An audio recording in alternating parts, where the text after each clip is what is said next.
Welcome to lecture number 6 for ECE 320 Digital Electronics, Ideal Diodes. Now, as kind of a recap, our last lecture we looked at diodes.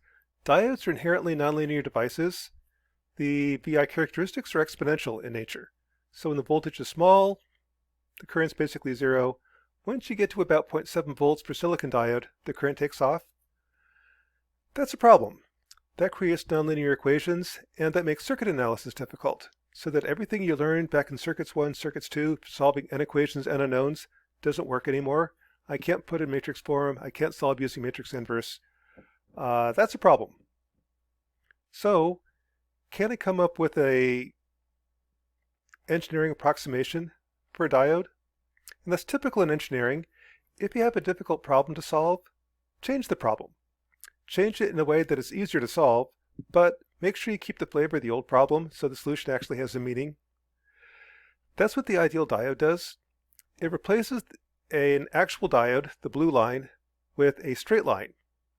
The straight lines I can implement using circuit models, circuit elements.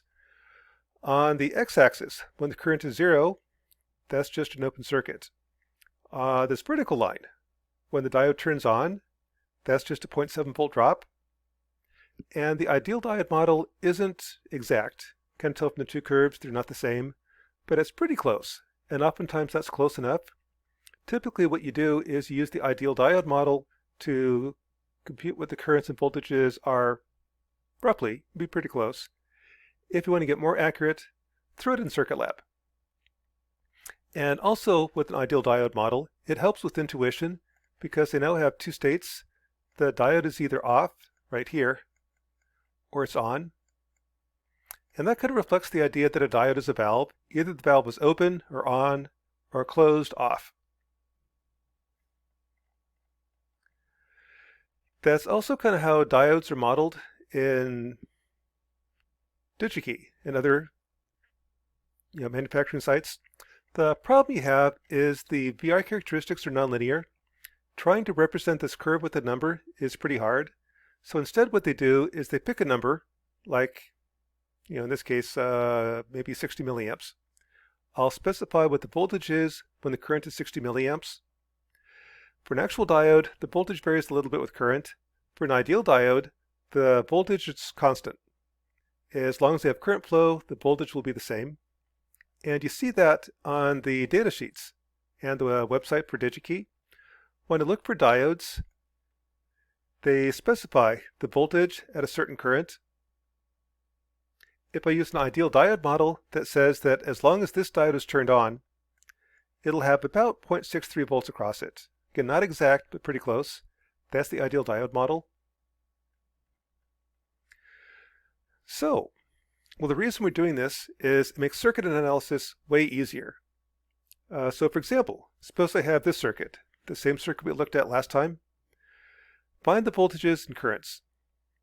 Now the nonlinear solution is to say I've got a nonlinear model for the diode, that's this guy right here, plus I have the rest of the circuit. I can say the current left plus the current down equals 0, so VD, which is right here, VD minus 5 over 100 plus ID equals 0. Two equations, two unknowns, solve. So this is what I use for the IDSS. This is your NVT. Then I get 759 millivolts and 42 milliamps. Okay, that was kind of hard to solve. Let's replace that with the ideal diode model. Now with the ideal diode model, it's either on or off. That's one problem with the ideal diode model. There's two different models. One of them is correct. Either the diode is on or it's off. To check if it's off, there's less than 0.7 volts across it. Again, you have this model. At 0.7 volts, it turns on. So this is the on model. Over here, it turns off. If I assume the diode is off and I have more than 0.7 volts across it, I'm wrong. So in this case, if the diode is off, I have 5 volts across it, I'm way over here. That doesn't work. The diode's not off when you have 5 volts across it. It turns on. If it turns on, it has a 0.7 volt drop. So this is 0.7 volts. This is 5 volts. Makes the current really easy to calculate. 5 minus 0.7 is 43 milliamps. And that tells me my operating point. The voltage is 0.7 volts. The current is 43 milliamps. And the current you have to calculate. On the load line, or the diode model, if it's turned on, the current is somewhere between 0 and infinity. That doesn't really help. I've got to use the rest of the circuit to figure out what the current is. So again, that was actually pretty easy. Assuming an ideal diode model, I've got 5 volts trying to turn it on. It's probably on. If it's on, it's 0.7 volt drop. Then the current is 43 milliamps. Done. That's really close to what I got with the nonlinear model, and tons easier. Plus it gives you some intuition. Diodes are valves. In this case, the diode turned on.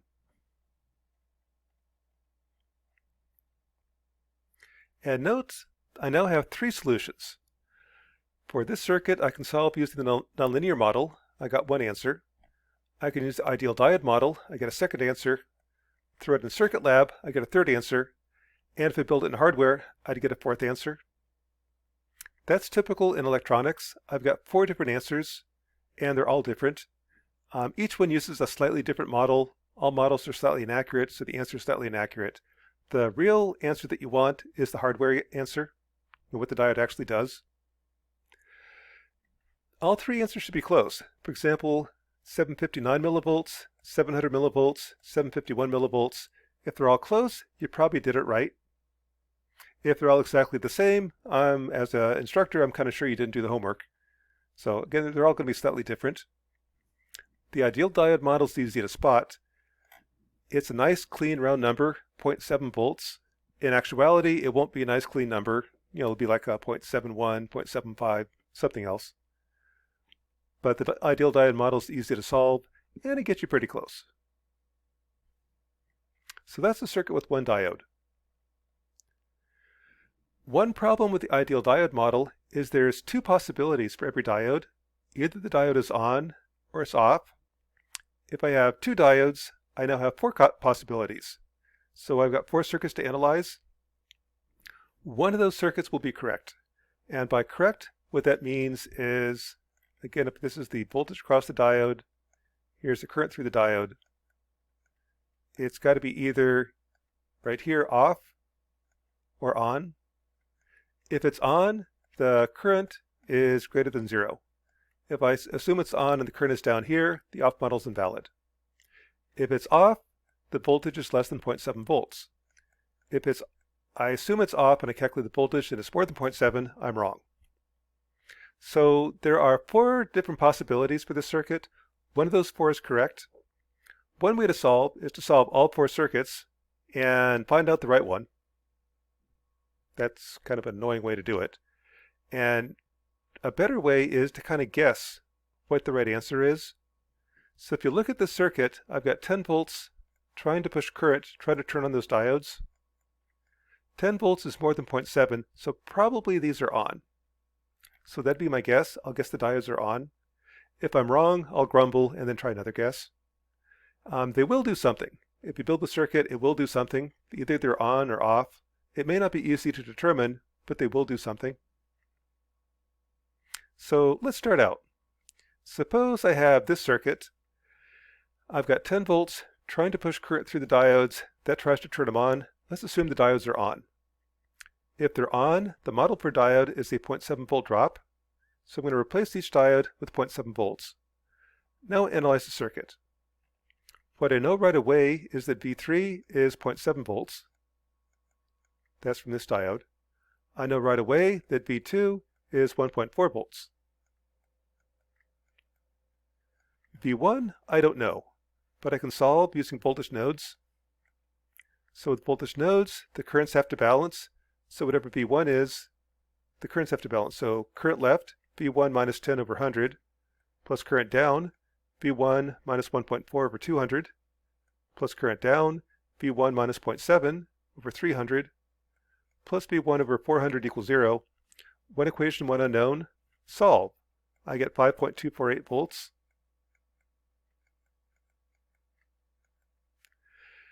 And V2 is 1.4, V3 is 0.7.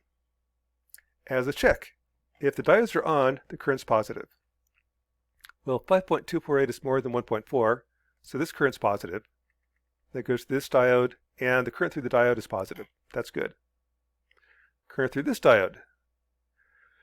That'll be this current, which is positive, plus this current. 5 minus 0.7 is positive. They're both positive. Two positives added together gives you a positive. This current's positive. So that was correct. The diodes are actually on. And again, notice this is actually much easier than what we did with the nonlinear equations. And the answer is actually pretty close. So once again, I've got one circuit and three answers. If I use the nonlinear model for the diode, I get 5.25 volts, 1.4 volts.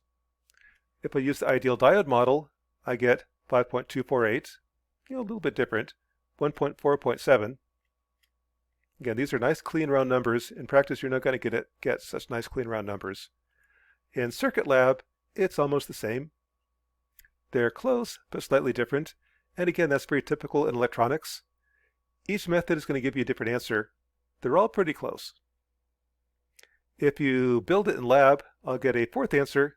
And again, that should be close.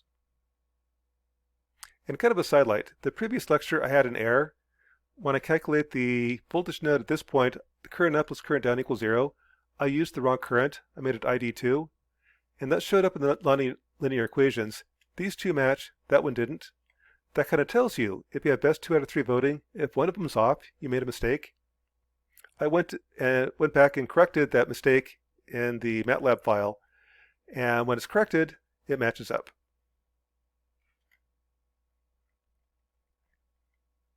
So that was one case. Let's try another case. Suppose instead of 10 volts, the input is 0.2 volts. Well, again, I've got four possibilities. Either the diodes are on or off. To turn on a diode, it needs at least 0.7 volts. 0.2 isn't enough to turn on the diodes, so probably they're off. So let's guess that diode 1 is off and guess diode 2 is off. In that case, I have one equation and one unknown. This current is 0. This current is 0. So for V1, the node equation is current left, V1 minus 0.2 over 100, plus the current right, V1 over 400 equals 0. Solve for V1. I get V1 is 0.16 volts. And since this current is 0, I times R is 0, V2 equals V1. That's 0.16 volts. And V3 is also tied to V1. V3 is also 0.16 volts. Now let's check your answer. If the diode is off, the voltage across the diode is less than 0.7. Well, this diode, the voltage drop across it is 0. 0 is less than 0.7, so this diode is off. That checks. Diode 2, the voltage across it is 0.16 volts. 0.16 is less than 0.7. That diode is off. That checks out. So there's my answer.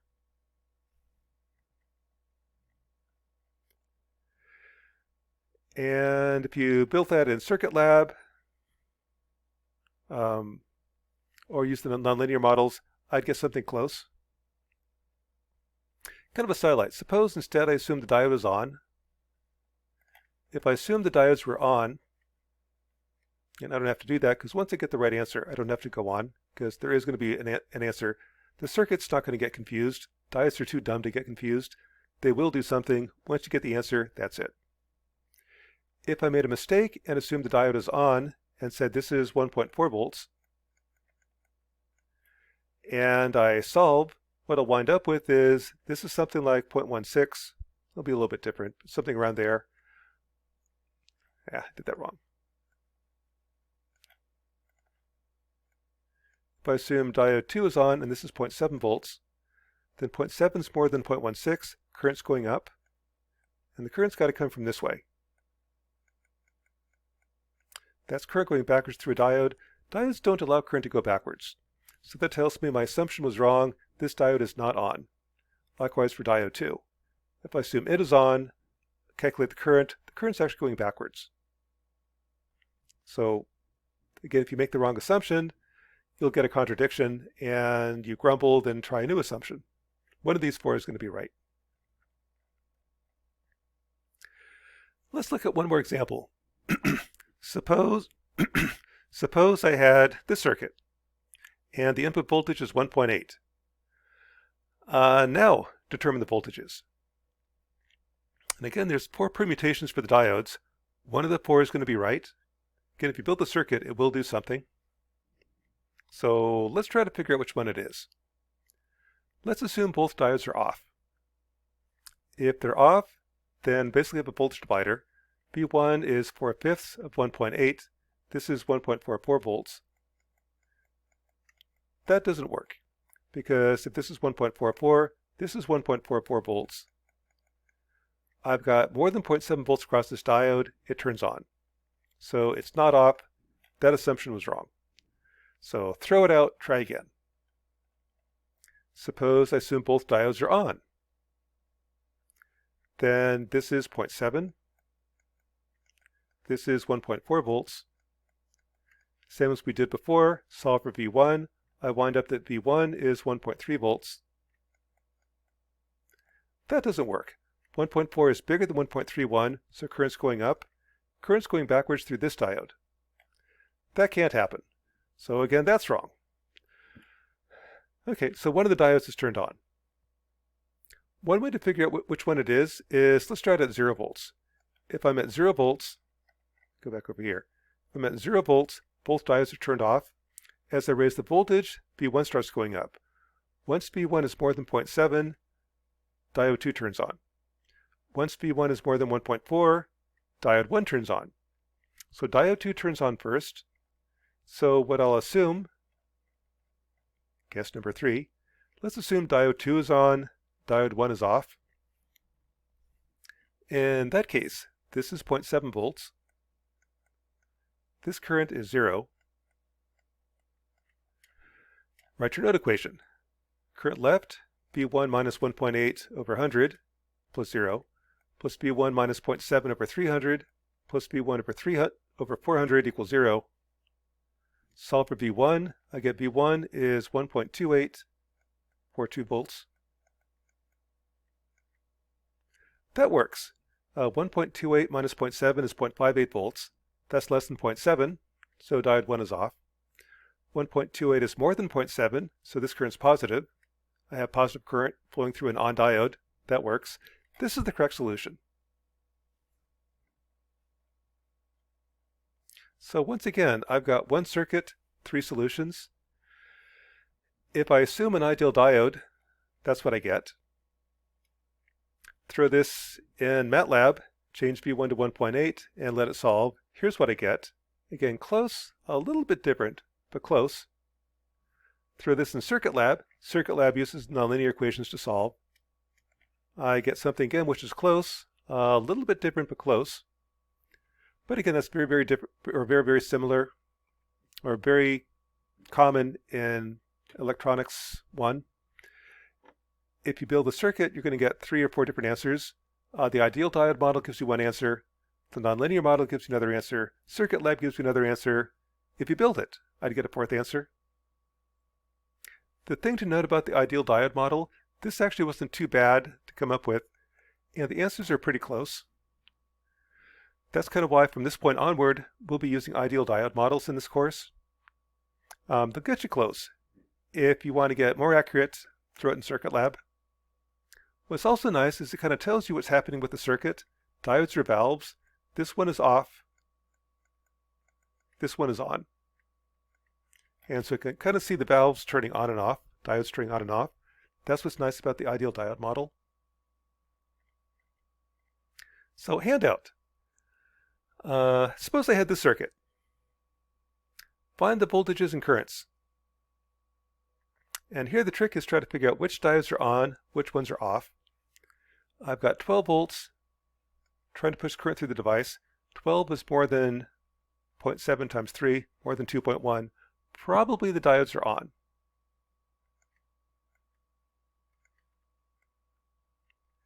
If they're on, calculate the currents. And let's pause for a sec, let you try to solve that one.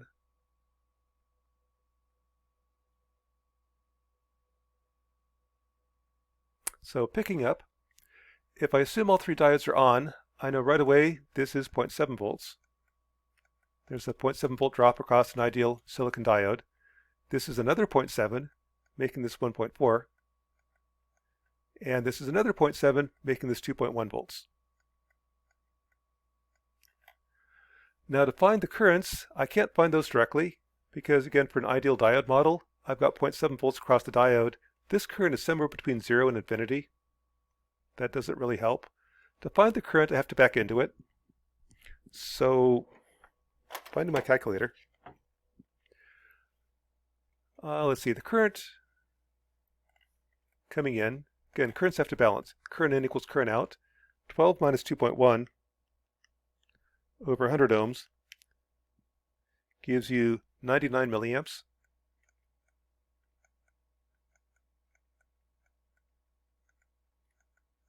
So that 99 milliamps has to go somewhere. Some goes through that resistor. I've got 0.7 volts over 400 gives you 1.75 milliamps.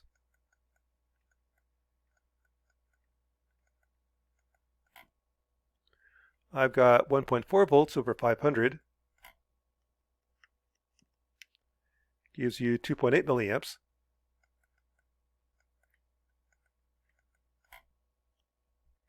I've got 2.1 volts over 600 gives you that was a lot. Gives you 3.5 milliamps.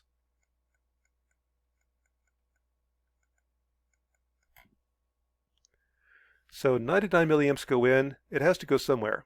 1.75 goes here, 2.8, 3.5 milliamps. All the rest goes through diode 1. That's 90.95 milliamps. So that's ID1. ID2. Current in equals current out. 90.95 plus 1.75 milliamps in.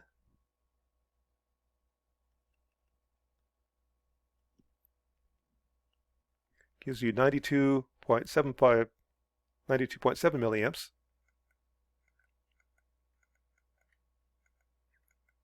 For diode 3, current in equals current out. I've got 92.7 coming in plus 2.8 coming in. Gives you 95.5 milliamps.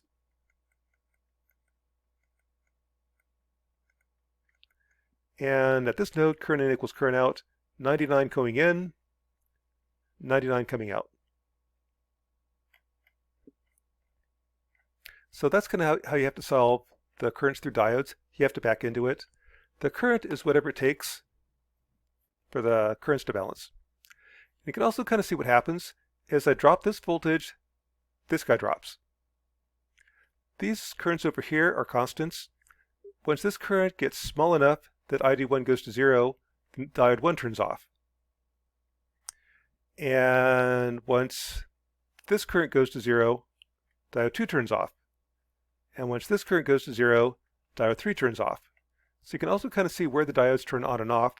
As soon as the current goes to 0, the diode turns off. So in summary, an ideal diode simplifies circuit analysis. The result is the linear circuit, and the results will be slightly off. You kind of see over here. If I calculate the current and I'm at 20 milliamps, well, at 20 milliamps, the voltage isn't exactly 0.7. It'll be a little bit less. Ideal diodes give a better intuition for how a diode circuit works. Over here, the diode is turned on. Over here, it's turned off. And you kind of see how it's working. It's a valve. They're a little annoying, though, because for every diode, there's two possibilities. For n diodes in a circuit, there's 2 to the n possible circuits to analyze. Again, that's a little bit annoying. It helps to know the right answer, to find the right answer. One of those circuits is correct. If you can guess the right answer, you only have to analyze one. Otherwise, you might take a couple guesses to figure out which diodes are on, which ones are off. A shortcut you can use is you can also use Circuit Lab. Have Circuit Lab analyze the circuit, and that'll tell you which ones are on or off. If the current is really, really small, probably the diode is off. If the current is fairly large, the diode is on. But again, one of them is going to work. So that's lecture number 6, Ideal Diodes. And from this point onward in the course, all the diodes we'll be using will be treated like ideal diodes.